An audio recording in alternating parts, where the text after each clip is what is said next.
Olá a todos, hoje começamos o nosso podcast Questão Não Tem X. Pois é, costumam tanto explorar essa expressão, né? O X da questão, como se fosse a última palavra, o esclarecimento final de algo, e na maioria das vezes esse discurso traz algo que mais complica do que ajuda. E nós estamos aqui com um objetivo extremamente oposto.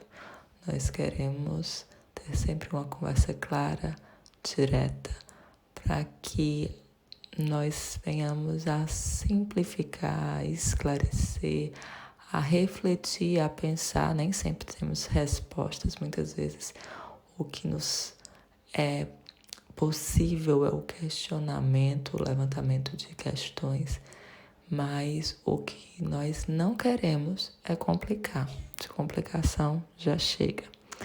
E para esse primeiro tema, nós vamos falar um pouco sobre formação.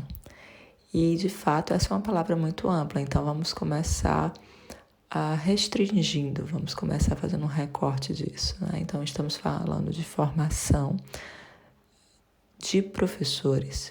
E dentro da formação de professores, nós temos a formação inicial, aquela formação feita na universidade, e nós temos a formação contínua ou continuada ou em trabalho, há várias formas de chamar.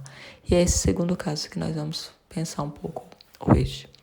Então, sobre a formação contínua para professores, nós temos alguns pontos a levantar. O primeiro deles é que ela é necessária. Já há muito tempo que não se sustenta a ideia de que a formação inicial, seja para qualquer carreira, mas em especial no que tange à educação, ao magistério, que a educação inicial, aquela que lhe deu o título, que ela é definitiva, ou que ela é absoluta no sentido de única, necessária apenas. E isso é um fato. Então, nós temos a formação continuada como algo necessário. E necessário por quê? Porque, de fato, nós estamos sempre a aprender. Quando nós falamos de conhecimento, há sempre algo novo. As pesquisas, os estudos não param e nós temos sempre a necessidade de estarmos atualizados. De novo, isso vale para toda e qualquer profissão, mas dentro do magistério, isso torna-se uma tônica ainda maior. E por quê?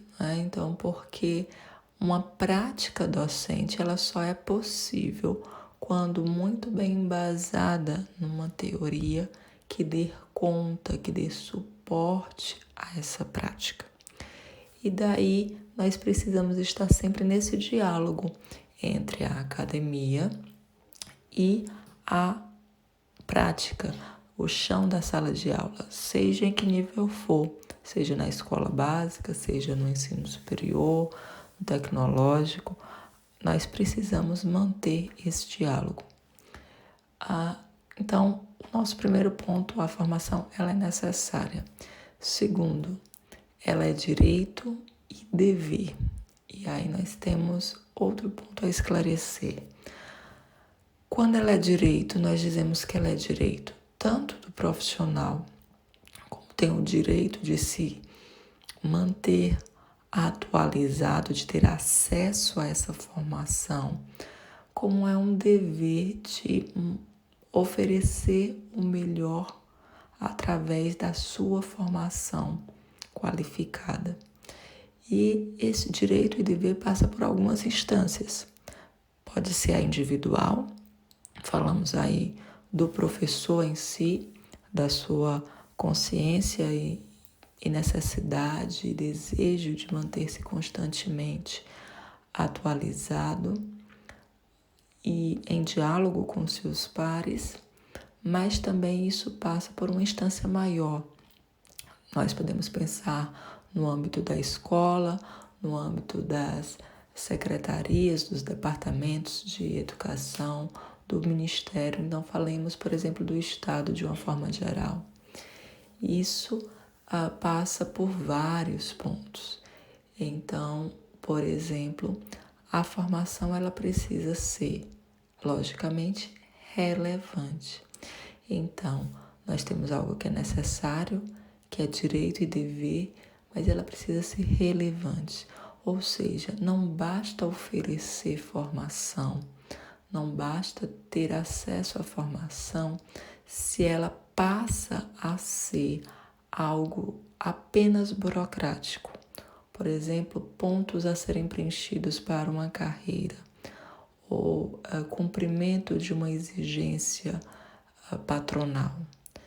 Nós precisamos de uma formação que de fato honre o seu nome, ou seja, que forme, que continue a formar, a acrescentar.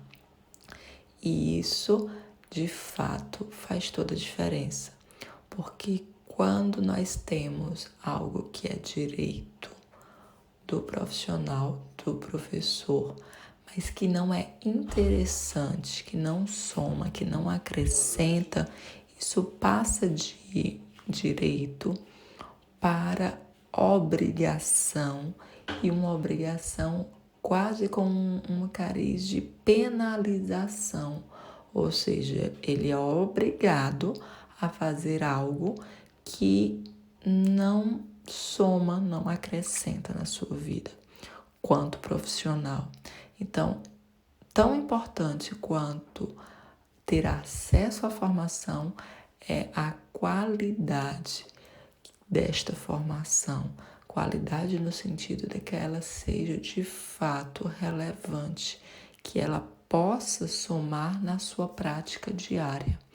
E isso não se faz apenas no âmbito administrativo. É preciso que haja um diálogo permanente entre especialistas e docentes. É preciso que a articulação ensino, pesquisa e extensão, que deve sustentar uma boa formação inicial, também chegue à formação continuada. Mas esse é um desafio constante.